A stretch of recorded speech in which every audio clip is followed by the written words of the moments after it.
മലയാളികൾക്ക് പ്രത്യേകിച്ചൊരു പരിചയപ്പെടുത്തലിൻ്റെ ആവശ്യമില്ലാത്ത ഒരു അതിഥിയാണ് ഇന്ന് മീഡിയ മംഗളത്തിൽ നമ്മോടൊപ്പമുള്ളത്. പ്രശസ്ത സാഹിത്യകാരിയായ ഗിരിജ സേതുനാഥ്. സ്വാഗതം ചേച്ചി. ഓണാശംസകൾ. എല്ലാവർക്കും എൻ്റെ ഓണാശംസകൾ. ചേച്ചി, പുതിയ പുസ്തകം വിപണിയിലെത്താൻ പോവുകയാണ്. രാമായണത്തെ ബേസ് ചെയ്തിട്ടാണ് അത് ഇറങ്ങുന്നത്. രാമായണ കഥ പൊതുവെ മലയാളികൾക്കെല്ലാം സുപരിചിതമാണ്. അപ്പം ഈ പുസ്തകത്തിലൂടെ പുതുതായി എന്താണ് ചേച്ചി പറയാൻ ഉദ്ദേശിക്കുന്നത്?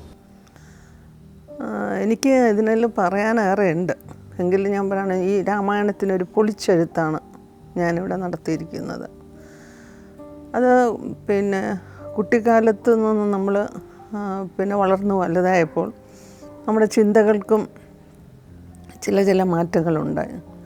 അപ്പോൾ ചില മാറ്റങ്ങളുണ്ടായപ്പോൾ എന്തുകൊണ്ട് പുരാണങ്ങളിൽ പറയുന്ന സംഭവങ്ങൾ ഇങ്ങനെയൊക്കെ ആയി എന്ന് ഞാൻ എന്നോട് തന്നെ സ്വയം ഒരു വിശകലനം നടത്തി.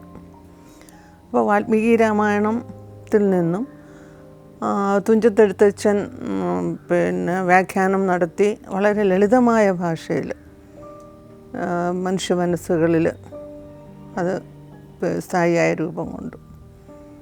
അപ്പോൾ എൻ്റെ മനസ്സിൽ തോന്നി, സീത എന്ന് പറയുന്ന ഒരു വ്യക്തി, ഞാൻ വ്യക്തികളായിട്ടാണ് ഇതിലെല്ലാവരും കാണുന്നത്, അല്ലാതെ ദൈവിക പരിവേഷം ഞാനിതിന് കൊടുത്തിട്ടില്ല.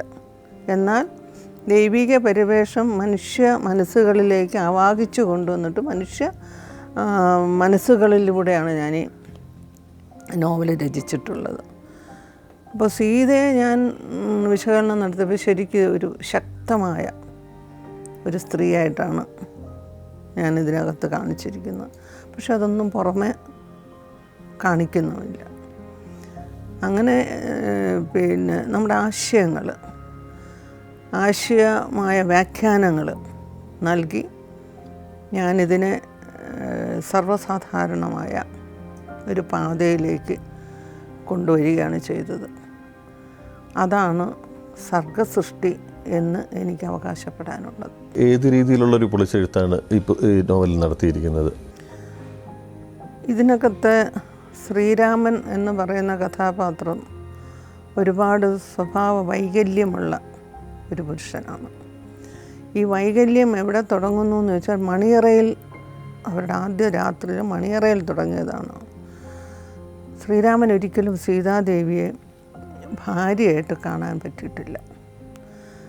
അത് തുറന്നു പറയാൻ സീതാദേവിയോട് പറ്റാത്തത് കൊണ്ടും അദ്ദേഹം ഒരു കളവ് അവിടെ പറയണം, എനിക്ക് വ്രതമാണ്, വ്രതാനുഷ്ഠിതമായ ദിവസങ്ങളിൽ ഭാര്യാഭർത്തൃബന്ധം പാടില്ല എന്ന് പറയുകയും അതിനനുസരിച്ച് അതിനെ ഒരു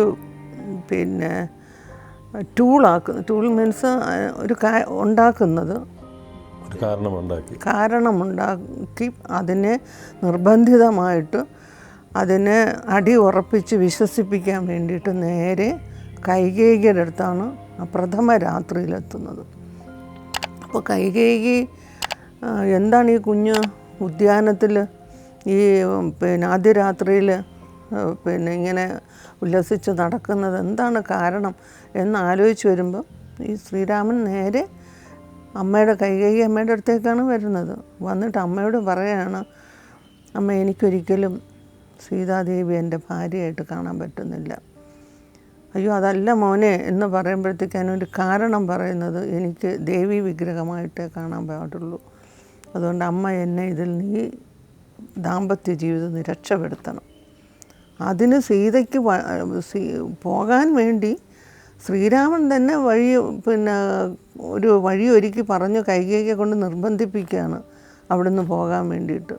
അതാണ് ശ്രീരാമൻ്റെ ഒരു വൈകല്യത്തിൻ്റെ ഒരു ഭാഗം. ആദ്യം സീതയോട് പറഞ്ഞു, രണ്ടാമത് കൈകേയിയോട് പറയുന്നു.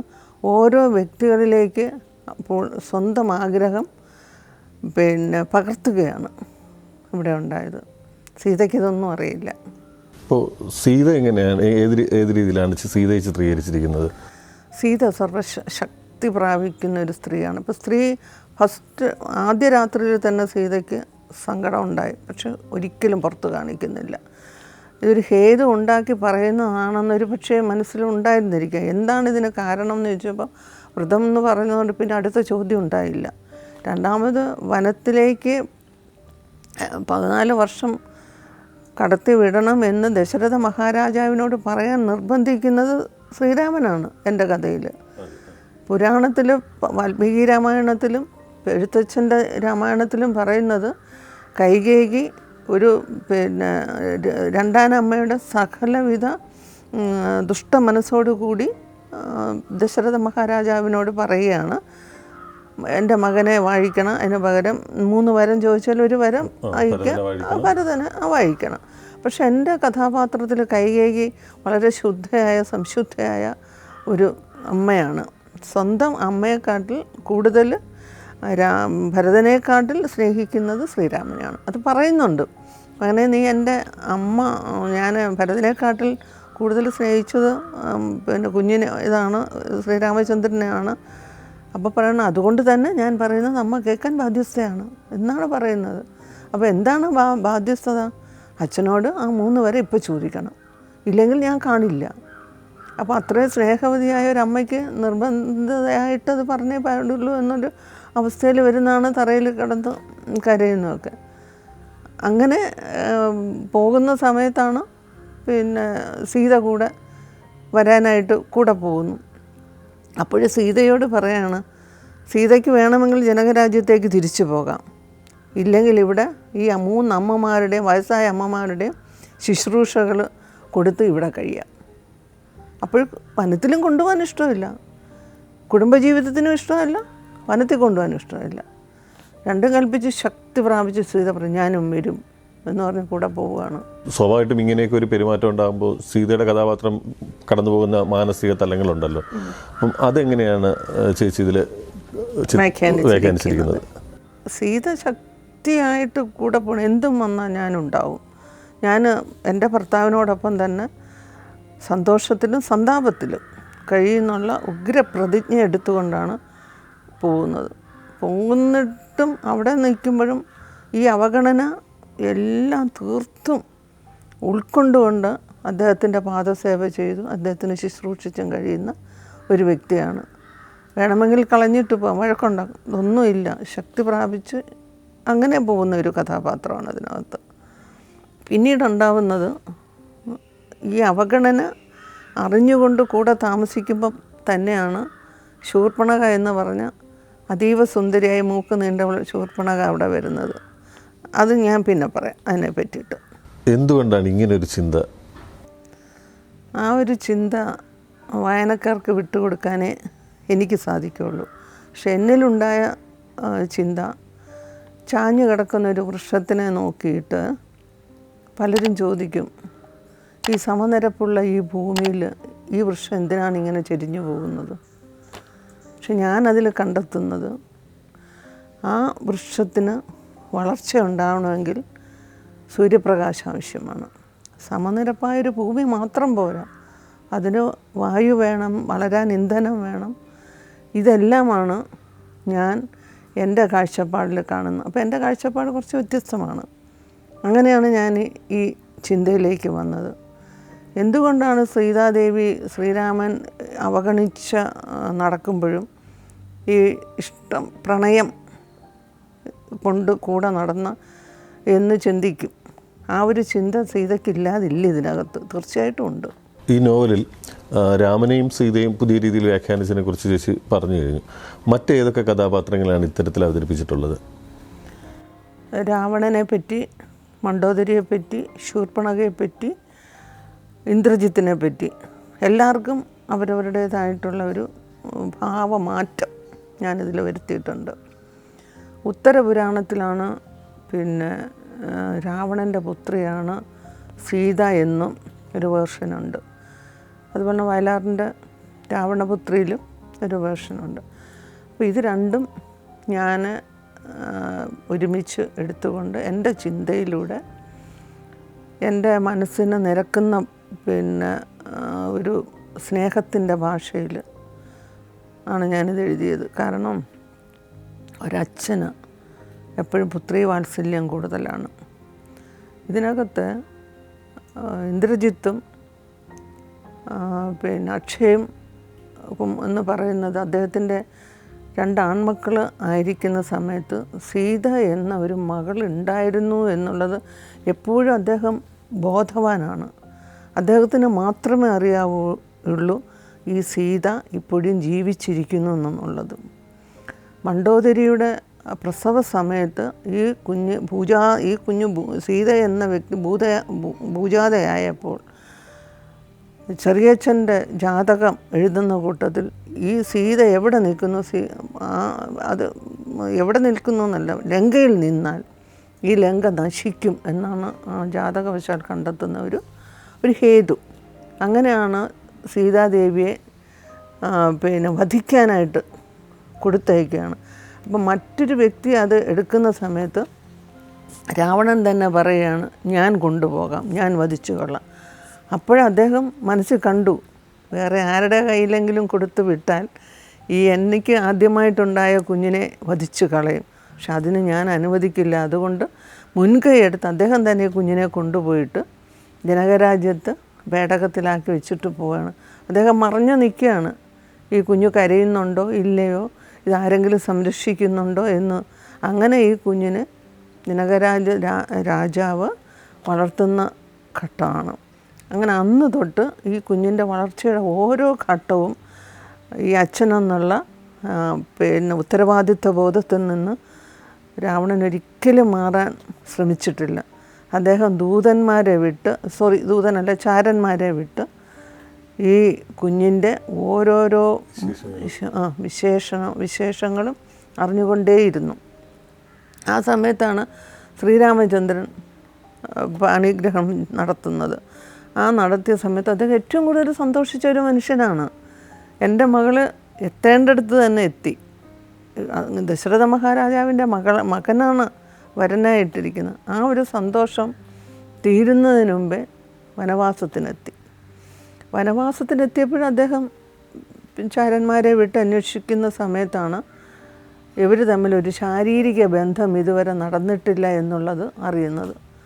അപ്പോഴൊരു പിതാവിൻ്റെ മനസ്സ്, സാധാരണമായ മനുഷ്യരിലൂടെയാണ് ഞാൻ ഈ കഥ പറയുന്നത്. ഒരച്ഛനുണ്ടാവുന്ന എൻ്റെ മകൾ ഇങ്ങനെ ഒറ്റപ്പെട്ട് കഴിയുന്നു, ഭർത്താവിൻ്റെ സ്നേഹവാത്സല്യങ്ങൾക്ക് പാത്രീഭൂതയാവാതെ കഴിയുന്നല്ലോ എന്ന് വരുമ്പോഴാണ് മണ്ഡോദരിയോട് സത്യാവസ്ഥ പറയുന്നത്. അതുവരെ മണ്ഡോദരിക്ക് അറിയില്ല. മണ്ഡോദരിയോട് പറയുന്നു, നമ്മുടെ മകൾ ജീവിച്ചിരിപ്പുണ്ട്. അതെങ്ങനെയെന്ന് ചോദിക്കുമ്പോൾ ഞാൻ കൊന്നിട്ടില്ല, സത്യം പറയുകയാണ്, ഞാൻ വധിച്ചിട്ടില്ല. അങ്ങനെ ഭാര്യയും ഭർത്താവും കൂടെ ആ സമയത്തിരുന്ന് ചിന്തിക്കുന്നതാണ് നമുക്ക് സീതയെ ഈ ദുർവിധിയിൽ നിന്ന് രക്ഷപ്പെടുത്തണം. ആ ചിന്തയുടെ ഫലമായിട്ടാണ് ഒരു പക്ഷേ രാമൻ ഒരു പുരുഷനല്ലാതെ, ഞാൻ ആ പദം ഇവിടെ ഉപയോഗിക്കുന്നില്ല, ആണോ എന്നൊരു പരീക്ഷണം നമുക്ക് നടത്തണ്ടേ. ആ പരീക്ഷണം നടത്താൻ മണ്ഡോദരിയാണ് രാവണനോട് പറയുന്നത് ഒരു പരീക്ഷണം നടത്താൻ. അതിനുപയോഗിക്കുന്നത് ശൂർപ്പണഖയാണ്. അപ്പോൾ ശൂർപ്പണയ്ക്ക് ഞാൻ അതിനകത്ത് വേറൊരു മാനം കൊടുത്തു. മണ്ഡോദരിക്ക് മാനം കൊടുത്തു, രാവണന് കൊടുത്തു, ശൂർപ്പണഖയ്ക്കും കൊടുത്തു. ശൂർപ്പണഖ വിളിച്ചിട്ട് അദ്ദേഹം പറയാണ്, ചെല്ലണം, നിനക്ക് ഒരു കളവ് പറയുന്നു രാവണനോട്, നിനക്ക് അനുയോജ്യനായ ഒരു പുരുഷൻ രാജാവ് ആശ്രമ കവാടത്ത് ഉണ്ട്, പോയി നോക്കൂ എന്ന് പറയുമ്പം പാവം, നിനക്ക് വേണമെങ്കിൽ വിവാഹം കഴിക്കാം എന്നും കൂടി പറഞ്ഞാണ് വിടുന്നത്. കാരണം അവരുടെ ഭർത്താവ് 2-3 വിവാഹം കഴിച്ചിട്ട് എല്ലാം പോയി ഇരിക്കണ സമയമാണ്. അപ്പം അവർക്കെപ്പോഴും വേഷങ്ങൾ പല രീതിയിൽ മാറാനുള്ളൊരു ആർജവം അവരുടെ ജീവിതത്തിലുണ്ട് ശൂർപ്പണഖയ്ക്ക്. അപ്പോൾ ശൂർപ്പണഖ അന്ന് വളരെയധികം മനോഹരിയായിട്ടാണ് അവിടെ പോകുന്നത്. മനോഹരിയായിട്ട് പോകുന്ന സമയത്ത് ശ്രീരാമൻ അവരുടെ സന്നിധിയിലെത്തുന്ന ശൂർപ്പണഖ ശ്രീരാമൻ ഇരിപ്പിടത്തിൽ നിന്ന് ചാടി എഴുന്നേറ്റിട്ട് കാമപൂർവ്വം അവരെ നോക്കുകയാണ്. അപ്പോൾ അവർക്ക് മനസ്സിലായി അവർക്ക് ഇഷ്ടമാണെന്ന്. എന്ന് പറയുന്ന സമയത്ത് അതിനകത്ത് ലക്ഷ്മണന് ഞാൻ വേറൊരു മാനം കൊണ്ടുവന്നിട്ടുണ്ട്. ലക്ഷ്മണന് ഇത് വാച്ച് ചെയ്യുന്നു.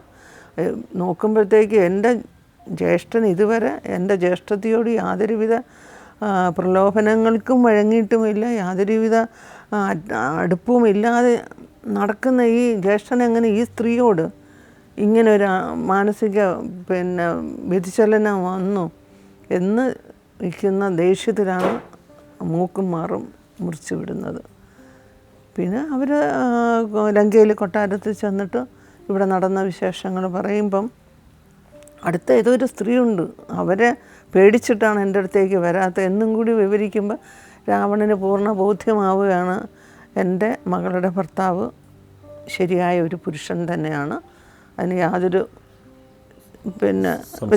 സംശയം അവശേഷിക്കുന്നില്ല.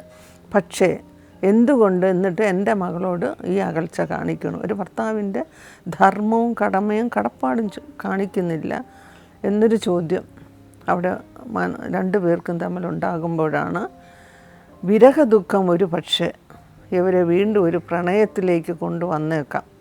ഭാര്യയും ഭർത്താവും പിരിഞ്ഞിരിക്കുമ്പോൾ ഓർക്കുമല്ലോ ചിലതൊക്കെ. ആ വിരഹദുഃഖം വരുമ്പോൾ ഒരു പ്രണയത്തിലേക്ക് കടന്നേക്കുമെന്ന് വിചാരിച്ചിട്ടാണ് സീതാദേവിയെ വന്ന് മോഷ്ടിച്ചുകൊണ്ട് പോകുന്നത്. അല്ലാതെ വേറെ ഭർത്തൃപദത്തിലേക്ക് അങ്ങനെയൊന്നുമല്ല. മകളെ രക്ഷിക്കുക എന്നുള്ള ഒരു ഏക ചിന്ത മാത്രമേ ഉള്ളൂ രണ്ടു പേർക്ക്. അങ്ങനെ കൊണ്ടുപോകുമ്പോൾ ശ്രീരാമൻ ഒരു പക്ഷേ പോയി കൊണ്ടുവന്നിട്ട് പിന്നെ ഒരു ദാമ്പത്യ ജീവിതം തുടങ്ങിയേക്ക എന്ന് കരുതിയാണ് അത് കൊണ്ടുവന്നത്. സീത എപ്പോഴെങ്കിലും അറിയുന്നുണ്ട് രാവണൻ അച്ഛനാണെന്ന്? ഒരിക്കലുമില്ല. സീതയെ ഒരിക്കലും അദ്ദേഹം രാവണൻ അറിയിക്കുന്നേയില്ല. കാരണം അറിയിച്ചു കഴിഞ്ഞാൽ ഒരു പക്ഷേ നെഗറ്റീവ് അത് ചിന്തിച്ചേക്കാം, എൻ്റെ അച്ഛൻ എന്നെ ഉപേക്ഷിച്ചിട്ട് ഇപ്പം എന്തിനാ എന്നെ കൊണ്ടുവന്ന് പല നേർക്കാഴ്ചകളിലൂടെ കാണണം എന്നില്ലല്ലോ ഓരോന്നും. അത് കാണിക്കാതെ തന്നെ അദ്ദേഹം കൊട്ടാരത്തിൽ എന്തുകൊണ്ട് താമസിപ്പിച്ചുകൂടാ എന്ന് വായനക്കാർക്ക് തോന്നിയേക്കാം. പക്ഷെ അദ്ദേഹം കൊട്ടാരത്തിൽ സ്വന്തം മകളാണെന്ന് അറിഞ്ഞുകൊണ്ട് ഇട്ടുപോലും താമസിപ്പിക്കാത്തതിന് കാരണം ഇന്ദ്രജിത്ത് എന്ന് പറയുന്ന മകൻ്റെ ദൗർബല്യമാണ്. ഇന്ദ്രജിത്ത് എന്ന് പറയുന്ന മകനുള്ള ഒരു അവിടെ ഡാൻസ് കളിക്കുന്ന അങ്കണത്തിൽ അവർക്കുണ്ടല്ലോ, ആ ഡാൻസ് കളിക്കുന്ന ഒരുപാട് സ്ത്രീകളെ മുഴുവനും